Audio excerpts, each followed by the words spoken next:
할렐루야. 우리 주님을 사랑하시면 아멘 하시겠습니다. 오늘도 예수님 안에서 좋은 일이 일어나고 있습니다. 믿으십니까? 기적이 일어나고 있습니다. 누구든지 주의 이름을 부르는 자는 구원을 얻는데, 우리는 구원을 얻는다고 하니까 영혼 구원만 생각하지만 이 말씀에 선포될 때는 영혼만 구원받는 것이 아니라 치료 역사도, 힐링도 구원이라고 생각했습니다. 병든 자들에게는 치료가 구원입니다. 가난한 자들에게는 축복이 구원이죠. 사망의 권세에 잡혀있는 자에게는 생명이 구원입니다. 그래서 누구든지 주의 이름을 부르는 자는 구원을 얻는다고 그랬는데, 오늘 주님의 이름을 부르며 주 앞에 나와 있습니다. 여러분들에게 하나님께서 치유를 주시고 축복을 주시고 생명을 주시고 하나님께서 능력으로 함께 하시는 귀한 은혜가 넘쳐나시기를 주님의 이름으로 축원합니다. 오늘 성가대의 찬양이 사랑이 없으면 아무것도 아니라고 그랬어요. 한번 따라 하실까요? 사랑이 없으면 아무것도 아닙니다. 어떤 분은 말하기를 사랑이 없다고 아무것도 아닌가? 돈도 있고 내가 지위도 있고 여러 가지도 많이 있는데, 어떤 사람이 천국을 갈 때 뭘 가지고 가나 생각했더니 믿음도 천국 가는데 이 땅에서 필요한 거니까 믿음도 천국에는 없어도 되고 소망도 천국에는 없어도 되고, 왜냐하면 이 땅에서 소망을 가진 거니까.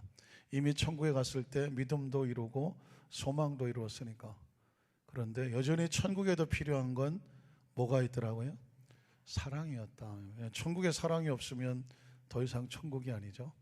우리 한산교회 모든 성도님들에게 내가 이 땅에 열심히 사랑을 많이 품고 사랑의 열매를 맺어야 이 땅을 떠날 때에 믿음도 내려놓고 소망도 내려놓지만 무엇은 가지고 간다? 사랑은 가지고 간다. 우리 모든 성도님들이 이 천국에도 사랑의 열매가 풍성하시기를 주님의 이름으로 축원합니다. 한번 따라 하실까요? 믿는 자에게는 능히 하지 못할 일이 없느니라. 이런 제목으로 말씀의 은혜를 나누기를 원합니다. 우리가 삶을 살다 보면 여러 가지 참 많은 이야기를 듣게 되는데, 어떤 이야기는 분명히 재미있는 이야기예요. 우스운 이야기고 웃기는 이야기입니다. 그런데 그 얘기를 가만히 듣고 나면 조금만 생각하면 가슴이 먹먹해지고 갑자기 눈물이 나기도 하고 찡하기도 하는 그런 여운을 남는 이야기가 있습니다.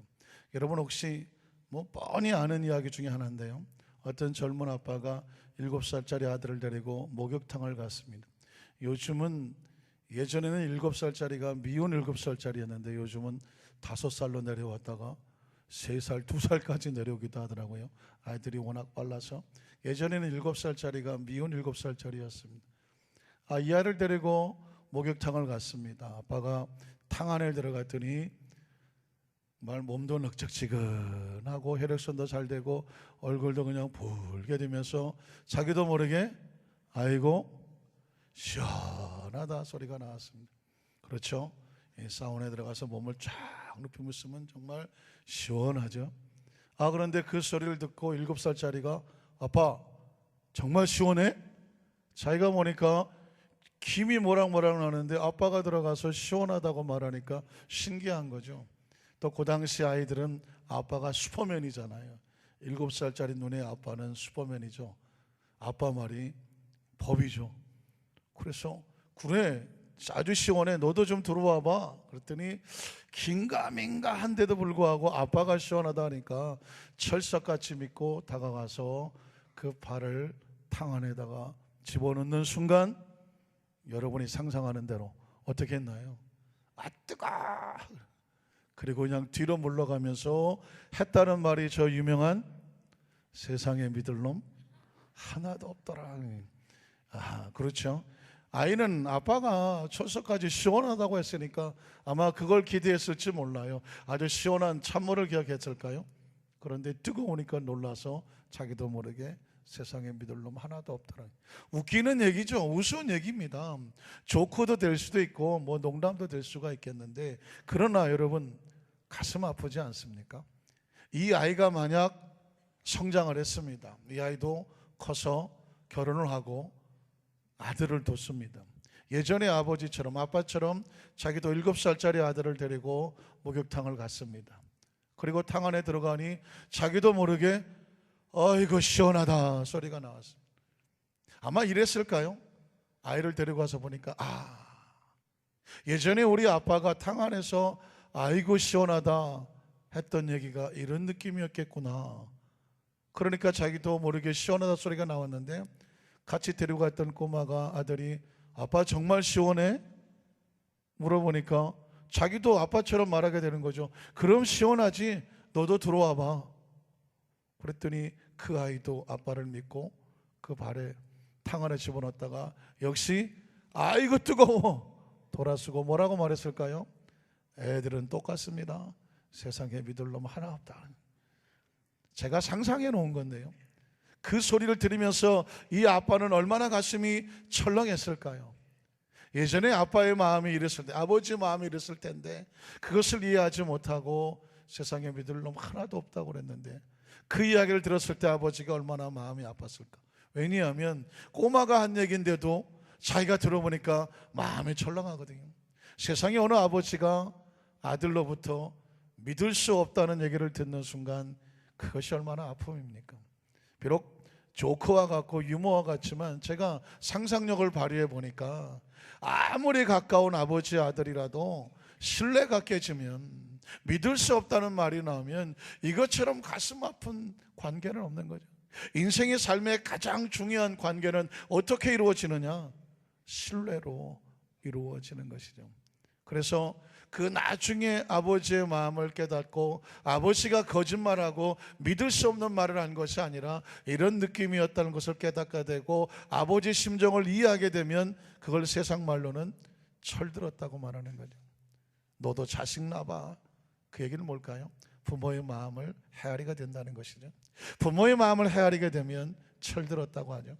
제가 왜 이런 얘기를 장황하게 늘어놓을까요?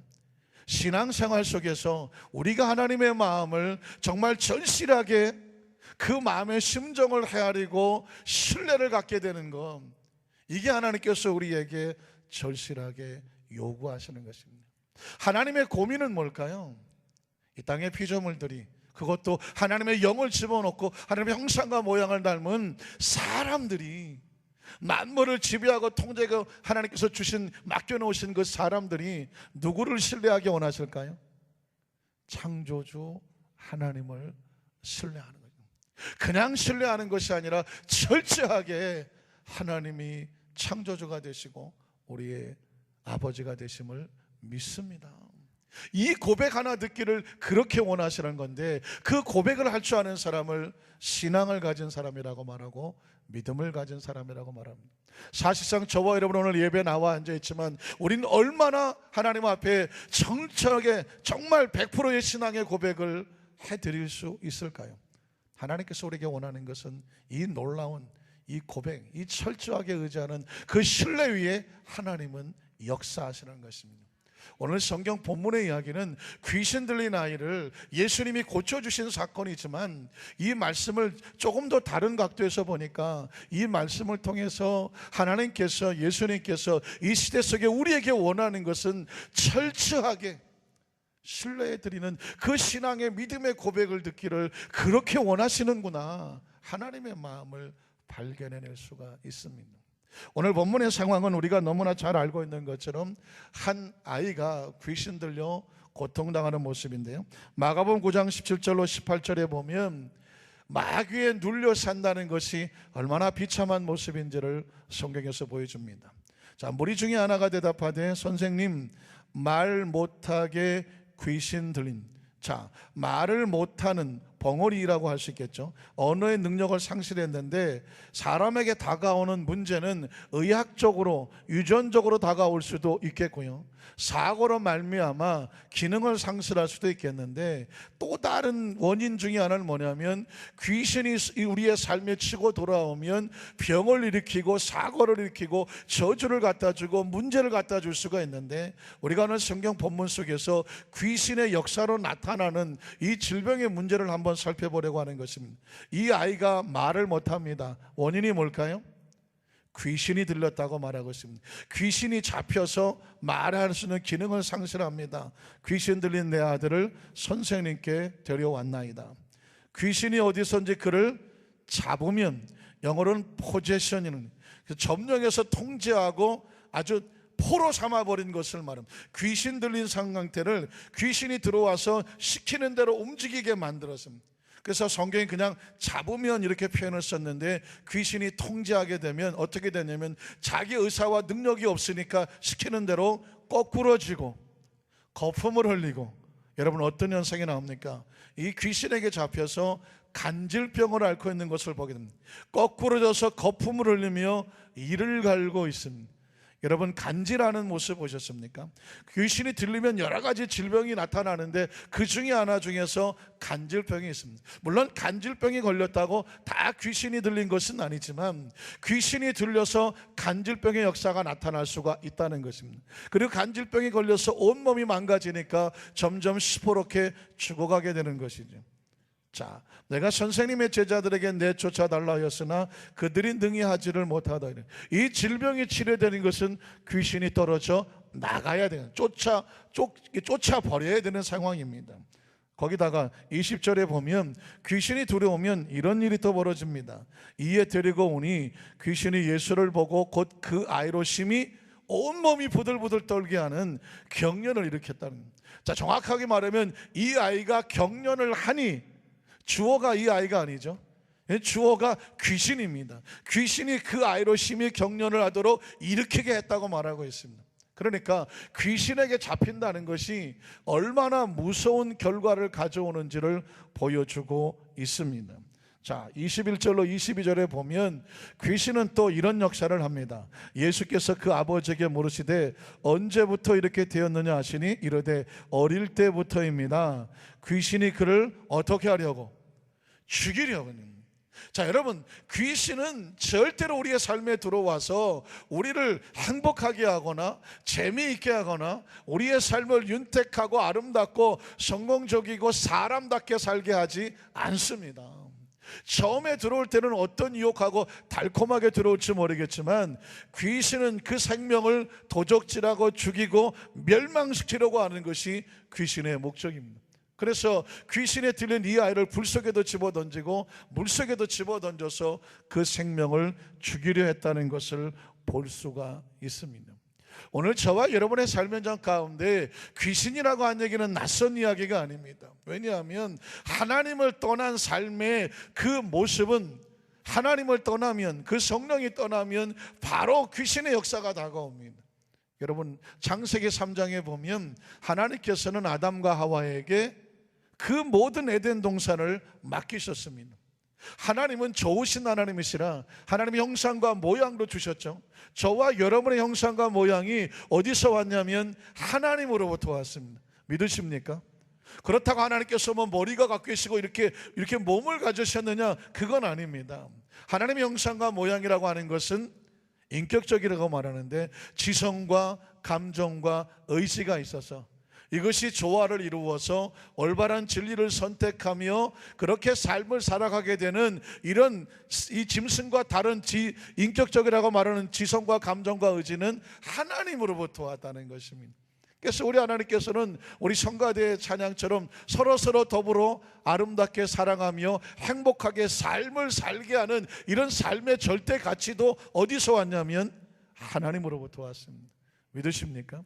그런데 이 하나님과 우리 관계 속에서 하나님의 형상과 모양을 닮아 행복하게 삶을 살게 하는 의도를, 하나님의 의도를 불신시키고 의심하게 만드는 것이 바로 마귀가 하는 것이고, 그 마귀의 졸개들을 귀신이라고 말하는 것입니다. 그 귀신이 무엇을 합니까? 뱀 속에 들어가서 하와를 유혹할 때 어떻게 합니까? 하와야, 정말 너희 하나님, 네가 믿는 하나님이 그 좋으신 하나님이라고 하는 분이 동산에 있는 모든 나무 실과를 먹지 말라고 하더냐? 자, 귀신의 의도는 뭐냐면 지금 하와에게 좋은 정보를 주려고 한 게 아닙니다. 하와를 잘 되게 하려고 하는 것이 아닙니다. 어떻게 하려고 합니까? 하나님과 분리시켜서 그 삶을 죽이려고 하는 것입니다. 하와에게 말하죠. 하나님께서 그 맛인 선악과 먹어도 죽지 않아. 오히려 눈이 밝아져서 하나님처럼 선악을 스스로 판단할 수 있게 돼. 왜 이 사실을 가르쳐 줍니까? 왜 이렇게 거짓말을 합니까? 하나님을 떠나서 내 말 듣고 어떻게 하라고요? 하나님과 분리되라고. 여러분, 우리의 삶 속에 유혹하는 귀신이 목적은 딴 게 아닙니다. 우리가 하나님 앞에 신앙생활을 열심히 하려고 할수록 여러분 가로막는 그 어떤 존재가 있다고 한다면 반드시 기억하십시오. 배후에는 귀신이 있습니다. 17명만 하면 아닌데 나는 하나님도 믿어야 되지만 딴 것도 해야 되는데, 여러분 그러실 수 있어요. 그러나 그 어떤 상황 속에서도 하나님의 백성들은 하나님이 우선입니다. 마치 선악과를 손대지 말아야 되는 것처럼 하나님의 나를 손대지 말아야 되고, 하나님의 것을 손대지 말아야 되고, 하나님의 말씀을 어겨서는 안 되고 벗어나서도 안 됩니다. 왜냐하면 그건 바로 밖에 있는 귀신에게 잡히는 모습이 됩니다. 제가 왜 이 얘기를 말씀을 드리냐면, 그전에도 제가 한번 말씀드린 기억이 있는데, 제가 먼저 섬기던 교회에서 이대 동문 되시는 한 권사님이 이런 얘기를 하는 거예요. 목사님, 제가 동문들하고 한 20명이 미국 서부 관광을 동창해서 갔다 왔는데 이번에 갔다 와서 제가 신앙에 혼란이 생겼습니다. 어떤 혼란이 생겼냐고 그랬더니, 그 친구들이 전부 다 서울에서 이름만 대면 유명한 교회 권사들이래. 거의 다 나이가 이제. 그래서 권사들에서 거의 신앙적이만 은혜를 받겠다고 같이 계획하고 갔는데 20일 내내 마음에 혼란이 오고 도무지 제가 무엇이 옳은지 몰라서 목사님에게 상담을 하겠다는 것입니다. 도대체 무슨 내용이냐고 그랬더니, 그 권사님들, 그 이대 동문들끼리 하는 말이 뭐냐면, 야, 너 네 딸 시집 갔냐? 네 아들 시집 갔냐? 너 시집 가기 전에 반드시 궁합을 봐야 되겠더라. 야, 너 반드시 그 점쟁이 찾아가갖고 둘이 잘 되겠습니까? 안 되겠습니까? 사주, 팔자, 육갑 다 떨어야 된다는 거죠. 그래서 하도 어이가 없어서, 야, 너 권사가 그런 걸 보면 어떡해? 크리스찬이 그런 걸 보면 어떡해? 그랬더니, 아니야, 기도도 해야 되지만 이런 것도 알아야 돼. 그래야 아들 딸들이 행복해. 하도 어이가 없어서 한두 사람이 아니라 여러 사람들이 그 얘기를 하니까 내가 잘못됐나? 사랑하는 성도 여러분, 왜 하나님의 사람들이 귀신의 역사를 쫓아가서 그 귀신에게 물어봅니까? 여러분, 제가 많은 무당들도 많이 알아요. 무당들이 뭐라고 말하는지 아십니까? 목사님, 제발 크리스찬들은 이 점치는 데 좀 오지 말라고 그러라. 좀 교회에서 가르쳐 주라고. 왜 그러냐 했더니 영업이 안 된다고 하면. 왜냐, 벌써 이 진실하게 기도하는 크리스찬들이 혹시 유혹에 빠져서 점집에 가면 진실한 크리스찬이 오면요, 점괘가 안 나온대요. 재수가 없대, 그 사람들 얘기로는. 그런데 또 어떤 사람은요, 이 신앙이 너무 약한 사람들이 있는데 점집에 오면 무당이 타이른 다네. 점치는 사람이 뭐라고 타이냐면, 당신은 이런 데 기웃거릴 사람이 아니야. 당신이 믿는 신이 큰 신이고 우리가 섬기는 신은 잡신이라고. 우린 팔자가 기구해서 잡신을 섬기는데 왜 큰 신을 믿는 사람이 이런 데 와서 기웃거리냐고. 제발 가라고. 왜 이런 얘기를 드리는지 아십니까? 크리스찬들이 하나님을 잘 섬기면서도 귀신을 너무 만만하게 봐요. 귀신에게 여지를 주고 귀신과 접하고 귀신의 역사 속에 빠져들게 되면은요, 아까 말씀드렸죠, 도적질하고 죽이고 멸망시키게 되는 것입니다. 벌써 여러분, 올해가 연말이 다가고 정초가 이제 다가옵니다. 제가 그 10년 전의 통계입니다. 10년 전의 통계를 보면 우리나라 사람들이 새해 정초가 되면 점집을 찾아가고 무당에 구출하고 부적을 쓰고 하는 사람들이 1000만이 넘는다는 것입니다. 대한민국가 뭐 4천만 5천만 돼간다는데 지금 1000만이 더 될 것 같아요. 요즘은 대학가까지 파고 들어가서 인터넷점, 뭐 별점, 타로점, 별의 별점을 다 보면서 아무렇지 않게. 그런데 여러분, 그 배후에 얼마나 무서운 귀신들이 숨어서 그 영혼을 도둑질하고 죽이고 멸망시키는지 압니까? 영화를 통해서, 여러 가지 만화를 통해서, 잡지를 통해서요, 보고 듣고 생각하는 곳이 얼마나 많은 귀신들이 들어온지 모릅니다. 그 귀신들은 뭐 하는지 아십니까? 죽이고 멸망시키는 겁니다. 적어도 우리 순복음 안산교회 성도님들은 매일 매 순간 가운데 철저히 하나님 백성들이 서야 될 것 서야 되고, 가지 말아야 될 것 가지 말아야 되고, 품에 지녀야 될 것 품에 지녀야 되고, 품에 지니지 말아야 될 것에 대해서 올바른 분별이었기를 주님의 이름으로 축원합니다. 왜냐하면 이 귀신은 절대로 품으면 안 돼요. 쫓아내야 되는 것입니다. 오늘 성경에 보면 예수님께서 드디어 이들을 쫓아내시려고 합니다. 마가복음 9장 19절에 보니까 대답하여 이르시되 믿음이 없는 세대여, 내가 얼마나 너희와 함께 있으며 얼마나 너희에게 참으리요. 그를 누구에게 데려와라? 내게로 데려오라고 말합니다. 저는 이 말씀 한 구절 속에서 예수님의 뜨거운 마음을 느낍니다. 귀신 들려서 물에도 넘어지고 불에도 넘어지고 간질하고 처참하게 죽어가는 모습이 있는 겁니다. 그런데 여러분, 아무도 세상이 그를 고치지 못하고 해결하지 못합니다. 어려서부터 그렇게 된 아이인데, 그런데 이 문제를 가지고 왔을 때 예수님의 반응은 어떻습니까? 내게로 가져오라고 말했어요. 사랑하는 성도 여러분, 예수님은 당신의 백성들을 사랑하시되 끝까지 사랑하시고, 특별히 이 영적으로 귀신 들린 자, 의사가 손대지 못하는 질병이라고 할지라도 주님은 고치시고 회복하기를 원하신다는 사실을 꼭 기억하시기를 주님의 이름으로 축원합니다. 25절로 27절에 보면 예수님께서 그 무리가 달려와 모이는 것을 보시고 그 더러운 귀신을 어떻게 해요? 꾸짖어서 이러시네. 그 다음 절 볼까요? 말 못하고 못 듣는 귀신아, 내가 내게 명하노니 그 아이에게서 나오고 다시 들어가지 말라고 말했습니다. 여러분, 귀신도 인격체입니다. 영적인 존재이기 때문에 어디 속에 들어오려고 하면 사람 속에 들어오려고 합니다. 마치 성령께서 따로 운행하지 아니하시고 성령이 우리 가운데 임재하시거든. 예수님께서 말씀하시기를 성령이 너희에게 임하시면 너희가 무엇을 받고? 권능을 받고 땅끝까지서 증인이 된다고 말했는데, 크리스찬들에게는 하나님께서 성령으로 임재하셔서 능력 있는 사람이 되기를 원하십니다. 그런데 성령이 들어오지 아니하면, 악한 이 예수 그리스도의 영이 그 속에 없으면, 하나님의 나라가 그 속에 없으면 사람은 빈집과 같아요. 그래서 귀신이 들어와요. 귀신이 들어와서 어떻게 합니까? 그 사람의 삶을 도적질하고 죽이고 멸망시킵니다. 제가 그전에도 한번 이 말씀을 들을 때마다 생각나는 것은, 옛날에 귀신은요, 가난하고 무식한 사람, 소위 말해서 좀 학력이 떨어진다고 하는 사람 속에 들어왔습니다. 저 아주 시골에서 그냥 뭐 초등학교도 채 안 나오고 그저 그냥 아주 가난하게, 그리고 대대로 어머니가 무당이면 딸도 무당이고, 이런 식으로 막 그 집안 전체를 아주 그냥 그렇게 만들어 초토화를 시켰습니다. 그런데 오늘날의 무당은요, 이 영적 세계가 바뀌었습니다. 무차별적으로 내려옵니다. 그래서 오늘 가게에 흐르고 있는 것이 아니라 어느 날 갑자기 그 귀신에게 접촉되어지는, 뭐 점을 봤다든가 부적을 가졌다든가 그런 사람들과 어울렸던가 하면 그 속에 귀신이 내려요. 귀신이 임합니다.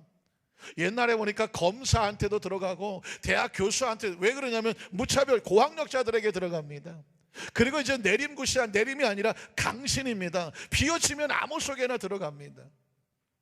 그리고 그 귀신이 들어오면 어떻게 합니까? 귀신이 시키는 대로 할 수밖에 없어요. 아까 제가 여기 성경 속에 있는 아이가 물에 막 넘어지고 엎어지는 것처럼, 아무리 대학 교수라도 귀신이 들어오면 점치는 일을 해야 되고요, 하루아침에 검사라고 할지라도 귀신에게 잡히면 어떤 일 합니까? 하루아침에 무당됩니다. 여러분, 가끔씩 연예인들 중에서 멀쩡하던 사람이 하루아침에 점치러 다닌다고 하고 무당으로 직업을 바꾼다고 하는 것이 간혹 떠오르는 게 뭔지 아십니까? 어느 날 갑자기 강신을 했기 때문에 그래요. 그러니 이 귀신이 들어오지 않게 하려면 우리 속에 성령이 들어와야 돼요. 하나님의 나라가 들어와야 돼요. 성령이 들어오면 귀신이 들어오지 못합니다. 그런데 비워진 곳은 어떻게 하냐면 그냥 문 따고 들어가면 되는, 빈집이니까. 세상에 만약 우리가 안산에 빈집이 그냥 여러 채가 있다고 하면 아무나 들어가십시오 하면 우리 들어가지 않겠습니까? 마찬가지입니다. 예수를 구주로 믿지 아니하면 빈집과 같아서 마지막 때에 되면 공중의 권세 잡은 자가 그 하나님의 그 천사 영적 전쟁에 밀려서 이 세상으로 막 치고 내려오는데, 귀신이 내려오면 갈 때는 딴 것이 아닙니다. 비워진 곳을 찾아 들어가지면. 오늘 성경 속에서도 그래서 그렇게 들어온 귀신을 예수님은 어떻게 하셨느냐? 쫓아내야 됩니다. 오늘 저와 여러분의 마음속에 원치 않게 내가 뭘 잘못하는 과정 속에서 내 마음에 미움이 들어오고 원망이 들어오고 원한이 들어오고 절망이 들어오고 짜증이 들어오고 뭔가 죄의 생각이 들어오게 되면 이 생각에 배우는 귀신입니다. 그러니까 귀신을 그냥 무슨 무슨 머리나 산발하고 무슨 손톱이나 길리고 그냥 피나 줄줄 흘리고 그러는 영화 속의 그런 형상으로 보면 안 됩니다. 우리의 심령식을 충동질해서 우리가 잠시 한눈 파는 사이에, 잠시 딴 곳에 그냥 세상에 섞여 있는 사이에, 죄와 타협을 하고 세상과 타협하고 가지 말아야 할 것을 서성거리는 사이에 우리의 심령을 충동시킨다면 그건 바로 배후의 역사는 악한 영들의 세력이 있습니다. 어떻게 해야 될까요? 오늘 예수님처럼 귀신을 꾸짖어서 명령하고 쫓아 버려야 되는 것입니다.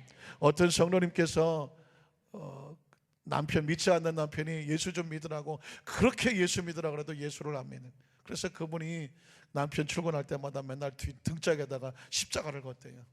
뭐 다른 건 할 수 없으니까 오늘도 예수 이름으로 축복합니다. 그랬더니 남편이 처음엔 펄펄 뛰더랍니다. 이 옆에 나가 미쳤나? 에이, 그러고 나가더랍니다. 그런데요, 그래도 계속 예수 이름으로 축복합니다, 축복합니다고 보냈더니 나중엔 하루는 너무 피곤하고 막 바쁘다 보니까는 안 했나 봐요. 그랬더니 이렇게 남편이 등짝을 갖다 대면서 오늘은 안 거주나? 네, 오늘은 안 거주나? 왜 그러냐 그랬더니 이 남편도 알았어요. 부인이 예수님의 이름으로 십자가를 걸고 축복해주고 가면 마음이 편안하답니다. 그리고 일을 해도요, 일이 잘 되고 사람을 만나도 부딪히는 일이 없는데 어쩌다 그 십자가를 안고주고 가면 왠지 마음이 불안하고 이 자꾸 속에서 짜증이 나고 부딪히고 싸우게 되고, 처음엔 잘 모르다가 그 남편이 깨닫게 됐어요. 그래서 부인에게 이렇게 말하더랍니다. 당신 기도가 효과가 있나 봐. 여러분, 물론 십자가를 간다는 것은 혹시 잘못 생각하면 마치 어떻게 보일지 모르겠지만 중요한 것은 예수님의 보혈로 차단한다는 건 중요합니다. 예수의 보혈로 보호하게 한다는 건 중요합니다. 전 여러분에서 이렇게 기도합니다. 하나님, 우리 안산교회 성도님들에게 예수님의 보혈로 머리부터 발끝까지 보호하여 주시옵소서. 어디를 가더라도 하나님의 성령님 함께 하셔서 악한 영들이 틈타지 못하도록 차단을 시켜 주시옵소서. 여러분의 자녀들이 혹시 만약에 출근을 하거나 학교를 갈 때 그렇게 그런 기도하세요. 우리가 따라다닐 수가 없지 않습니까? 예수님의 보혈로 하나님 덮어주셔서 어느 곳에 가더라도 보호하여 주시옵소서. 악하고 더러운 것들이 틈타지 못하도록 차단하여 주시옵소서. 혹시 남편이 출근하시거든 따라 못 가잖아요. 위하여 기도하십시오. 우리 남편에게 예수님 보혈 덮어주셔서 지켜주시옵시고 악한 영을 일절 틈타지 못하도록 차단하여 주시옵소서. 보호막을 쌓고 차단하는 건 중요합니다. 오늘 예수님도 이 귀신 들린 아이를, 그 속에 있는 영들을 쫓아버리고 있지 않습니까? 오늘 귀신을 쫓아내고 병을 고치는데 절대적으로 주님께서 원하시는 믿음에 대해서만 생각하고 말씀을 정리하기 원합니다. 오늘 여러분, 믿음의 상태를 주님께서는 먼저 이 아버지에게 알고 싶어 합니다. 성경 보면 마가복음 9장 20절로 21절을 보면, 이에 데리고 오니 귀신이 예수를 보고 곧 그 아이로 심히 경련을 일으키게 하는지라 그가 땅에 엎드려져 구르며 거품을 흘리더라. 예수께서 그 아버지에게 물으시되 언제부터 이렇게 되었느냐 하시니 이르되 어릴 때부터입니다. 자, 아버지에게 묻습니다. 언제부터 이렇게 되었느냐는, 사실상 언제부터 됐느냐고 묻는 것은 이 아버지의 입술을 통해서 내 아들이 어릴 때부터 이렇게 됐습니다, 그러나 예수님 앞에 나왔습니다. 주님, 내 아이를 고쳐주실 줄로 믿습니다. 사실은 예수님 앞에 나왔을 때 우리가 할 것은 뭐냐면 믿음의 고백이에요. 여러분이 이 성전에 나와서 예배 드릴 때, 말씀을 들을 때, 기도할 때, 찬양할 때 이런 기도가 있었으면 좋겠습니다. 하나님, 오늘 하나님 앞에 나왔습니다. 이 하나님의 집에 나와서 무릎을 꿇습니다. 그리고 기도합니다. 말씀이 선포될 때, 우리가 함께 기도할 때, 찬양이 고백이 되어질 때, 예배 가운데 하나님의 성령께서 운행하여 주셔서 내 마음속에 있는 이 문제, 내 육체의 질병, 가정과 사업과 직장의 문제 내가 해결할 수가 없습니다. 하나님 역사하여 주시옵소서. 하나님 역사해 주실 줄로 믿습니다. 이 고백이 필요합니다. 그런데 여러분, 이 아버지는 어떻게 고백을 했습니까? 22절에 보니까 귀신이 그를 죽이려고 불가물에 자주 던졌습니다. 그러나 무엇을 하실 수 있거든 우리를 불쌍히 여기사 도와주옵소서. 여러분, 이 기도는, 이 간구는 굉장히 그럴 때 보입니다. 무엇을 하실 수 있거든 우리를 불쌍히 여기사 도와주십시오. 그런데 여러분, 이 간구가 주님께서 원하시는 간구가 아니었다는 것입니다. 주님께서 원하시는 간구는 23절입니다. 예수께서 이르시되 할 수 있거든이 무슨 말이냐? 할 수 있거든이란 말은 없다. 어디에 없어요? 하나님의 나라 속에, 하나님 백성 속에서 할 수 있거든이란 말은 없다는 것입니다.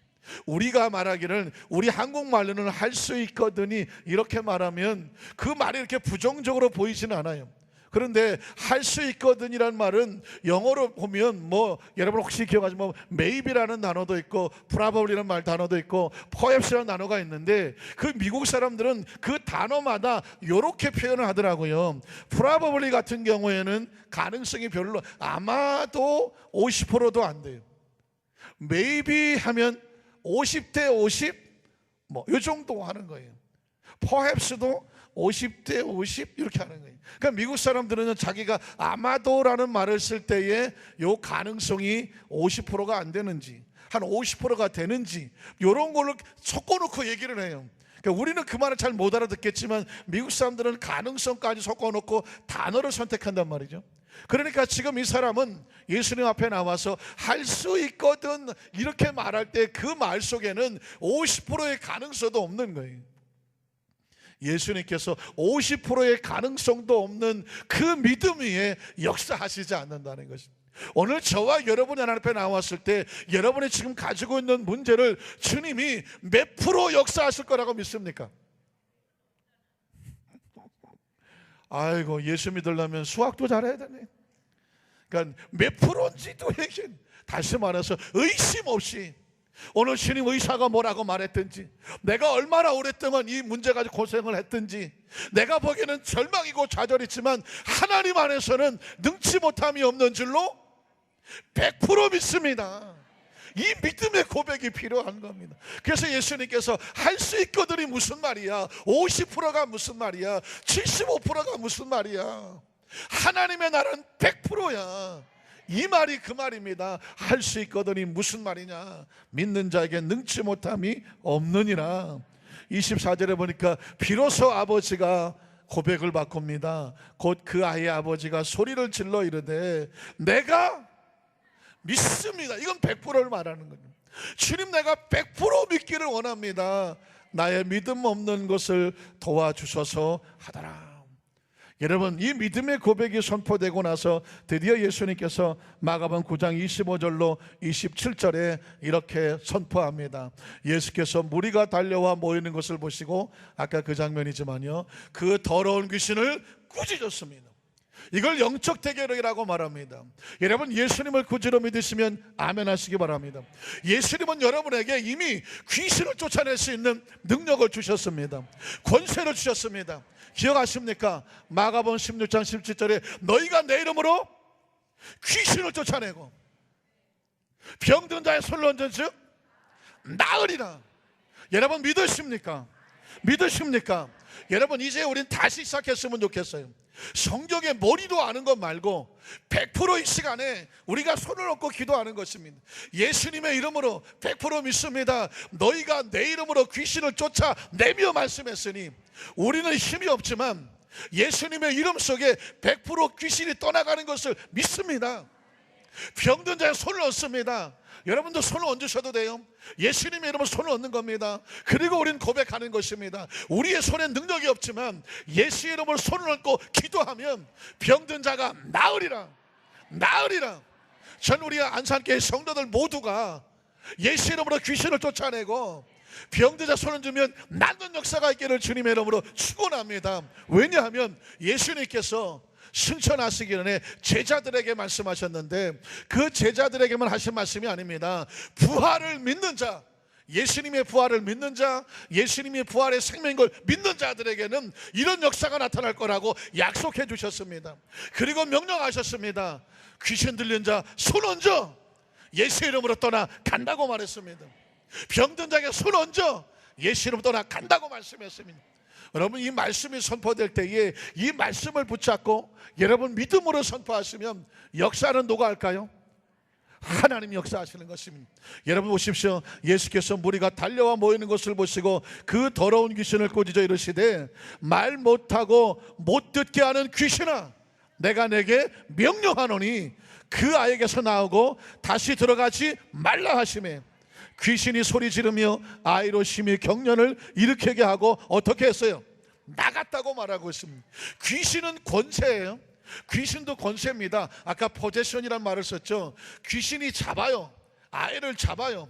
그리고 거꾸로 치고 불에 던지고 물에 던지고 거품을 일게 하고 파리하게 죽어하게 하면 이건 힘입니다. 파워예요. 귀신도 파워입니다. 귀신을 왜 무서워합니까? 귀신보다 파워가 없으니까 귀신을 무서워합니다.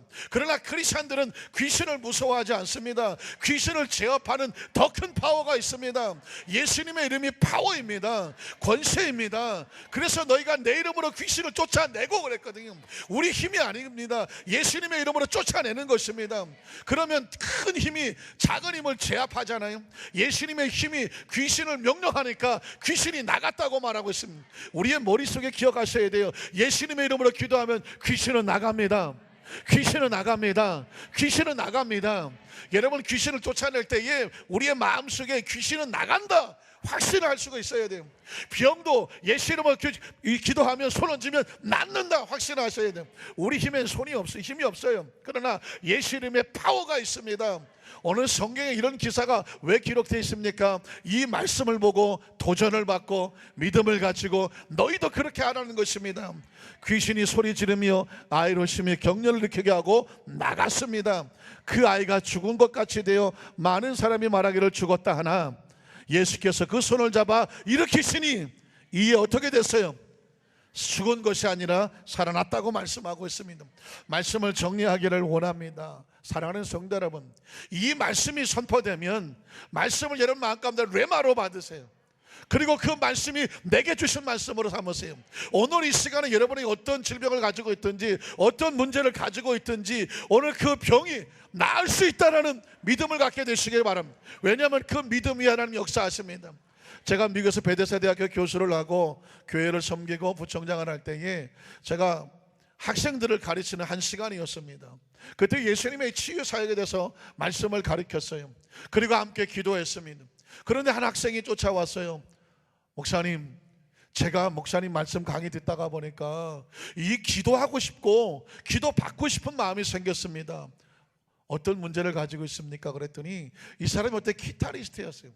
기타를 아주 잘 치는 사람이었는데 그래서 하나님을 기타로 영광 돌리기 원하는데 미국에 와서 뭐 유학을 하고 공부를 하려니까 뭐 접시도 닦고 무슨 아르바이트도 하고 여러 가지 많은 일을 하다 보니까 그 손으로 험한 일을 너무 많이 했어요. 그래갖고 왼쪽 손목에 이 부상 같은 걸 입었는데 이 자세가 잘못됐는지 뼈가 튀어나왔어요. 이렇게 뼈가 이렇게 툭 튀어 올라오는 거 있지 않습니까? 뼈가 툭 튀어 올라와서 이 손목이 잘 꺾이질 않으니까 기타 코드 잘 잡히지 아니하고 하나님을 찬양하지를 못했어요. 그래서 자기는 그냥 자기가 고생을 하고 그래서 생긴 뼈가 이상이라고 생각하고는 치료받을 거 생각을 안 했어요. 그런데 말씀을 듣다 보니까 나도 예수님의 이름으로 기도하면 이 문제가 해결될 수 있겠구나. 그러면 내가 다시 기타를 잡고 하나님 앞에 찬양하며 영광 돌릴 수 있겠구나. 그러니 목사님, 제가 마음에 믿음이 생깁니다. 저를 위해서 기도해 주십시오. 제가 그 손목을 보니까 정말 뼈가 툭 이만큼 튀어나왔는데 제가 만져보니까 이 뼈가 딱딱한데 이게 들어갈까? 제가 의심이 생기더라고요. 이게 들어갈까 기도한다고? 그런데 그분이 말하는 거예요. 목사님, 기도해 주십시오. 난 믿습니다. 그래서 제가 다 물었죠. 기도하면 우리 학생이 들어갈 줄로 믿습니까? 예수님의 이름으로 믿습니다. 그래요. 알았어요. 기도합시다. 그 손을 붙잡고 기도하는 것입니다. 같이 기도했어요. 그리고 그 학생도 갔어요. 저도 이제 제 사무실로 왔습니다. 그런데 주일날 그 학생이 우리 교회를 다니는 학생이 아니었었어요. 근데 그 학생이 교회를 왔어요. 그리고 쫓아오자마자 목사님, 이 손목을 보십시오. 그러는 손목이 왜? 했더니 우리 같이 기도했잖아요. 기도했지. 여기 보세요. 손목을 보니까 튀어나왔던 그 뼈가 쑥 들어가고 없어요. 하나님, 우리 감사 박수 한번 드립니다. 제가 이 말씀을 오랫동안 간증을 잊어버렸어요.